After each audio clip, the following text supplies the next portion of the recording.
Ассалому алейкум дӯстон, хуш омадед ба шабакаи мо. Инак дӯстон, хабари расмӣ ва фаврӣ. Ракиби Нурулло Алиев янал ашмоз осеб гирифт ва аз муҳориба зидди Нурулло даст кашид. Ба Алиев бошад рақиби нав доданд ва дар ин навор мо ҳамаи маълумотро пешкашатон мекунем. Барои ҳамин наворро то охир тамошо кунед ва лайк монданро фаромӯш накунед. Дӯстон, чӣ гуна ки медонед мо тӯли чанд сол аст ки бо ширкати шифофармо ҳамкорӣ мекунем ва ба боварии комил ин ширкатро ба шумо тавсия медиҳем. Дар ин ширкат шумо ҳама намуд дороҳои гиёҳӣ, духиҳои арабӣ, соатҳои мусалмонӣ, ҷойнамозҳо, шампунҳои гиёҳӣ ва боз бисёр дигар чизҳоро дастрас карда метавонед. Ин ширкат дастафка ба тамоми шаҳрҳо доранд. Ҳамчунин мошинкаҳо барои риш ва мӯи сар, доруҳо барои фарбе ва харобшавӣ, равғани сиёҳдонаро низ аз ин ширкат дастрас карда метавонед. Рақамҳо дар рӯи экран, ҳатман аз номи канали Паҳлавон гап занед.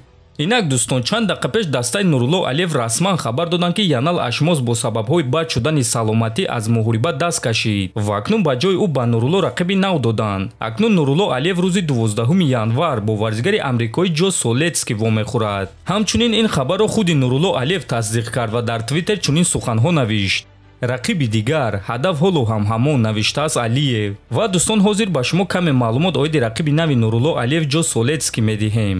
Ҷо Солеки варзигари 31-солаи амрикоӣ бо рекорди 13-5 ғалабаҳо, 9 ғалаба бо тариқи сабмишн ва 4 ғалабаи дигар бо қарори доваро. Аз бохтҳо бошад пас 2 бохт бо тариқи нокаут ва нокаути техникӣ ва 3 бохти дигар бо қарори доваро. қадди ӯ 1,75 см буда дар вазни сабук, яъне 70 кг баромад мекунад. Ҷо карьераи касбии худро соли 2016 оғоз кардааст ва дар чунин ташкилотҳои машҳур ба монанди Dana White Contender Series ва UFC баромад кардааст. Ҷо дар UFC аз соли 2019 баромад мекунад ва аллакай 8 муҳориба дар UFC гузаронидааст ки 5 ғалаба ва 3 бохт дорад. Айни замон ӯ 2 бохти пайдарҳам дорад ки охирон бохти ӯ дар муҳориба зидди Граунд Доусон рӯзи 1 июни соли 2024 рух дода буд. Акнун Ҷо Солекиро муҳориба зидди Нурулло Алиеви бебохт рӯзи 12 январ дар турнири UFC Fight Night интизор аст. Дӯстон, бале рақиб иваз шуд, аммо барои мо мухлисон ва барои Нурулло ин муҳим нест. Муҳим баромад кардан ва ғолиб шудан аст, чунки Нурулло ва мухлисони ӯ ин баромадро дер боз шуд ки интизоранд ва мо албатта ки ба Нурулло барор ва ғалаба орзу мандем. ҳатман фикру ақидаҳоятонро нависед то наворҳои баъдӣ. Хонободу сарбаланд бошед.